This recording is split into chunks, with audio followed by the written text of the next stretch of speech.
Use the arbor knot to attach your backing to your fly reel.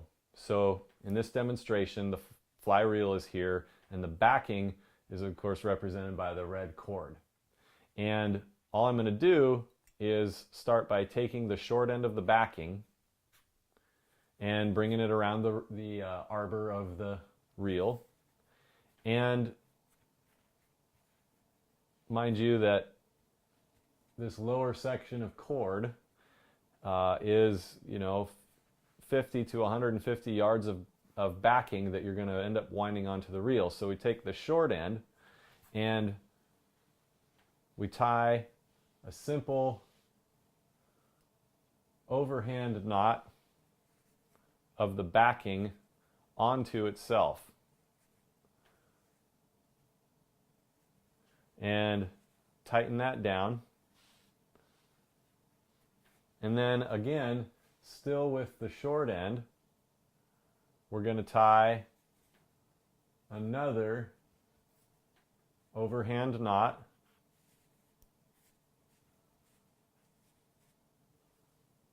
and tighten that down a bit.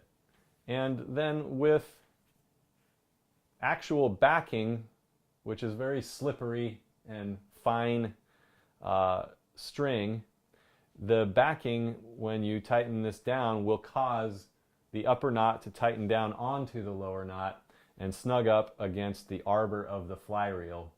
And you've completed your arbor knot, securing your backing to your fly reel at that point. I'm going to demonstrate the Albright knot for you now. The Albright knot is a simple knot to attach your fly line, represented by the green cord, to the backing, represented by the red cord. And remember that at this point the backing is already attached to the reel off to the right here. And so we're doing the next step in putting our gear together. So I'm going to take this loop that I've made with the fly line, and it's in my thumb and pointer finger, and I'm going to give us a lot of backing to work with. So I'm just going to string some backing out here. And then I'm going to take the backing and I'm going to loop it around behind the fly line and behind itself. And I'm going to start making several loops around the fly line and the backing. So I'm just turning this backing around and around, trying to get to 6 times. And on the last loop, I'm going to make sure that the tip of the backing goes inside of the green line loop and over the top of itself. And at that point, I can begin to tighten the knot. You'll want to be a little bit more delicate with the actual line and backing because they can be a bit finicky. But when you tighten it up, it becomes actually quite a handsome knot, and you would have succeeded in attaching your fly line to your backing.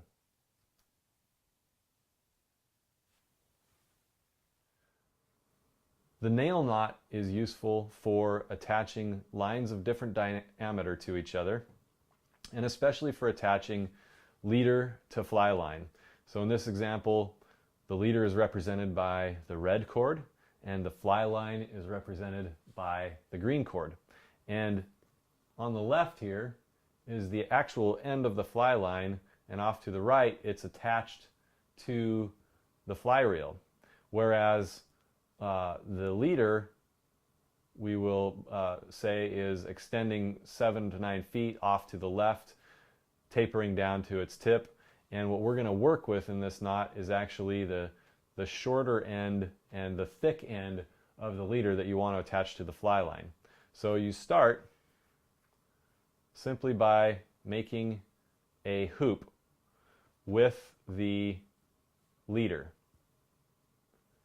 And after you've got that hoop, we're going to start running loops through the hoop and around the leader itself several times.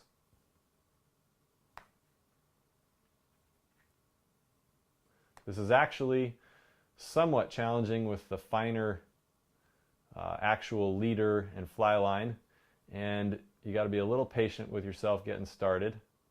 But once you have about 6 loops through the hoop, you've got enough to tighten down the nail knot, and you do that just by pulling on both ends of the leader until it's nice and tight and all those loops are snug up against each other, and you've completed your nail knot. And when you've completed the nail knot, then you want to snip off the short end of the tip of the leader that remains and the very tip of the fly line that remains, so that you don't have anything to hang up against the snake eyes of the fly rod when this knot is going through the snake eyes. And that's your nail knot. The double surgeon's knot is a useful knot for attaching lines of different diameter, but especially for attaching tippet, represented by the red cord, to leader, represented by the green cord. And the leader here off to the right is already attached to the fly line, and we're attaching tippet to the end of the leader, which eventually will hold the fly, the hook.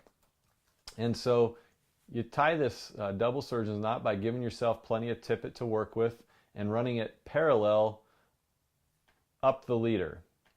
And when you've got enough to work with,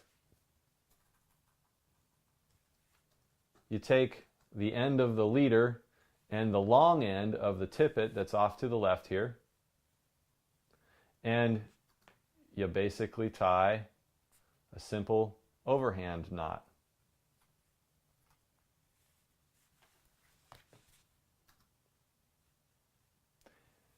And then you do it again. Both the leader tip and the tippet length through the loop there. 2 overhand knots, and then you can actually tighten it down when it's leader and tippet. Now, it's not an elegant looking knot like the Albright knot or the nail knot, but it is a very simple and very functional knot that you can use quickly when you're out there on the river. It's all about ease of operation when you're out there on the river. And so that's the double surgeon's knot. Use it for attaching tippet to leader.